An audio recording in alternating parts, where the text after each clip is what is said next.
ಸೌತೆಕಾಯಿ ಒಂದು ಸೌತೆಕಾಯಿ ಸಾಂಬಾರು ಮಾಡು, ಅದ್ರಾಗ ಅರ್ಧ ಮಾತ್ರ ಮಾಡೋದು, ಅರ್ಧ ಬೇಡ ಸಾಕು. ಸ್ವಲ್ಪ ಒಂದು ಚಮಚ ಕೊತ್ತಂಬರಿ ಹುರಿದು ಇಟ್ಕೊಂಡಿದ್ವಿ, ಸ್ವಲ್ಪ 3-4 ಬೆಳ್ಳುಳ್ಳಿ, ಒಂದು 8-10 ಮೆಂತಿ ಕಾಳು, ಕಡೆಗೆ ಒಂದು ಅರ್ಧ ಚಮಚ ಜೀರಿಗೆ, ಕಡೆಗೆ ಒಂದು 8-10 ಮೆಣಸಿನ್ಕಾಳು, ಒಂದು ಕಡಿಕಾಯಿ, ಜೊತೆಗೆ ಒಂಚೂರು ಅರಿಶಿಣ ಪುಡಿ, ಅರ್ಧ ನೀರುಳ್ಳಿ, ಒಂದು 8-10 ಮೆಣಸು, ಅದ್ರ ಜೊತೆಗೆ ಒಂದು 4 ಬೇವಿನಲ್ಲಿ ಹುರ್ಕೊಂಡಿದ್ದೆ. ಇದಿಷ್ಟನ್ನು ಒಟ್ಟು ಮಾಡಿ ಗ್ರೈಂಡರಿಗೆ ಕಡ್ಕೊಂಬ. ಈಗ ಸಾರು ಮಾಡೋಕ್ಕೆ ಹುರ್ಕೊಂಡು ಐಟಮ್ ಎಲ್ಲ ಇತ್ತಲ್ಲ, ಒಂದೊಂದೇ ಹೈ ಮಿಕ್ಸ್ಗೆ ಹಾಕೊಂಬ. ಅದನ್ನೊಂದು ಕರ್ಕೊಂಬ. ನೀರುಳ್ಳಿ, ತೆಂಗಿನಕಾಯಿ, ಒಣಮೆಣಸು, ಅರಿಶಿಣ ಪುಡಿ, ಕೊತ್ತಂಬರಿ, 2 ಮೆಣಸಿನ್ಕಾಳು, 2 ಮೆತ್ತಿಕಾಳು, ಜೀರಿಗೆ, ಇಷ್ಟನ್ನೇ ಅದಕ್ಕೆ ಹಾಕಿ ಕರ್ಕೊಂಡು ಬಪ್ಪ. ಆಯಿತಾ?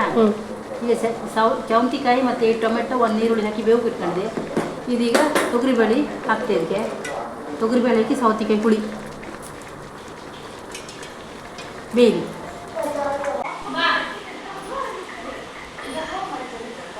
ಆಯಿತಾ? ಸೌತೆಕಾಯಿ ಬೆಂದಿತ್ತು, ತೊಗರಿಬೇಳೆ, ಸೌತೆಕಾಯಿ, ನೀರುಳ್ಳಿ, ಟೊಮೆಟೊ, ಇದಕ್ಕೆ ಸಾರಿಗೆ ಹಾಕ್ತೆ. ಇದೊಂದು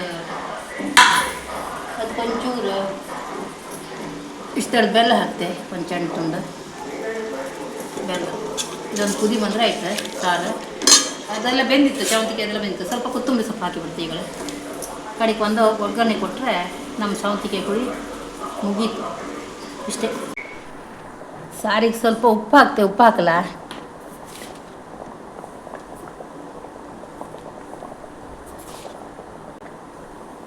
ಎಣ್ಣೆ ಹಾಕುವ. ಎಣ್ಣೆ ಇಟ್ಕೊಂಡಿದ್ದಿ, ನೀವು ಎಂಥ ಎಣ್ಣೆ ಬೇಕು ಹಾಕೊಳ್ಳಿ. ನಾವು ತೆಂಗಿನ ಎಣ್ಣೆ ಹಾಕೊಂಡಿದ್ದ, ಸಾಸ್ಮಿ, ಕರಿಬೇವು, ಹಾಗೆ ಒಂದು ಒಣಮೆಣಸಿನ್ಕಾಯಿ ಸಾಕು. ಹಿಂಗೆ ಅಷ್ಟೇ. ತೆಗೆದೀಗ ಒಗ್ಗರಣೆ ಸಾಂಬಾರಿಗೆ ಹಾಕಿಬಿಡುವ.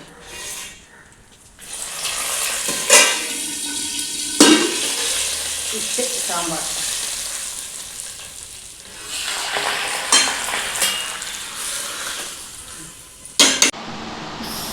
ನಮ್ಮ ಕುಂದಾಪುರ ಸೌತೆಕಾಯಿ ಸಾಂಬಾರು ರೆಡಿ ಆಯ್ತಲ್ಲ. ಒಂದ್ಸರಿ ಹೀಗೆ ಮಾಡ್ಕೊಂಡು ಊಟ ಮಾಡಿ, ಭಾರಿ ರುಚಿ ಆಯ್ತು. ಎಲ್ಲದಕ್ಕೂ ಹತ್ತು. ಇದು ಇಡ್ಲಿ, ದೋಸೆ ಎಲ್ಲದಕ್ಕೂ ಹತ್ತು. Like, share, subscribe. Thank you for watching.